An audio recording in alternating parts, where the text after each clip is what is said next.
నిహాల్, ఇండియాలో ఏదో caste census చేస్తున్నారంట, ఏంటది? మన జనాభా లెక్కలతో పాటు ఎస్సీ, ఎస్టీ, ఓబీసీ ఇంకా మిగతా 2500 క్యాస్ట్లు ఏవైతే ఉన్నాయో ఏది ఎంత ఉంది అని చెప్పి కరెక్ట్ స్టాటిస్టిక్స్ అయితే ఇస్తారు. 2011లో ఇలాంటిది ఒక సర్వే చేసి ఎస్సీ వాళ్ళు 16%, ఎస్టీ వాళ్ళు 8%, ఓబీసీ వాళ్ళు 41% మంది ఉన్నారు అని చెప్పి చెప్పారు. అంటే ఇప్పుడు జరిగే ఈ క్యాస్ట్ సెన్సస్ వల్ల ఆల్మోస్ట్ సగం పాపులేషన్ మీద ఇంపాక్ట్ ఉంటుంది. మరి ఇప్పుడు రిజర్వేషన్స్తో జాబ్స్ ఇంకా ఎడ్యుకేషన్స్ వస్తాయి కదా, వాళ్ళకి ఏమైనా ఇంపాక్ట్ ఉంటుందా? ఇప్పుడు మన కంట్రీలో 49-50% మొత్తము ఎడ్యుకేషన్లో ఇంకా జాబ్స్లో రిజర్వేషన్ ఉంది. సో ఇప్పుడు ఈ క్యాస్ట్ సెన్సస్లో ఏదైనా కొత్తది బయటపడితే వీళ్ళందరి జాబ్స్, ఎడ్యుకేషన్ ప్రతి దాని మీద కూడా ఇంపాక్ట్ ఉంటుంది. డేటా ప్రకారం అయితే జనరల్ వాళ్ళలో 20%, ఎస్సీ వాళ్ళు 25%, ఎస్టీ వాళ్ళు 30% మంది బిలో పోవర్టీ లైన్ అని చెప్తోంది.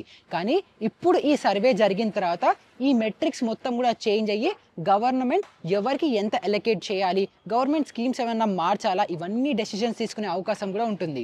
ఈ రోజుల్లో కూడా ఈ క్యాస్ట్లు ఏంటి, ఇలా సర్వే చేస్తే ఇంకా ఎక్కువగా డివైడ్ అయిపోర్లా జనాలు? ఇది నాకు కూడా ఉన్న ఒక $1 మిలియన్ క్వశ్చనే. ఏం జరుగుతుందో టైమే చెప్పాలి.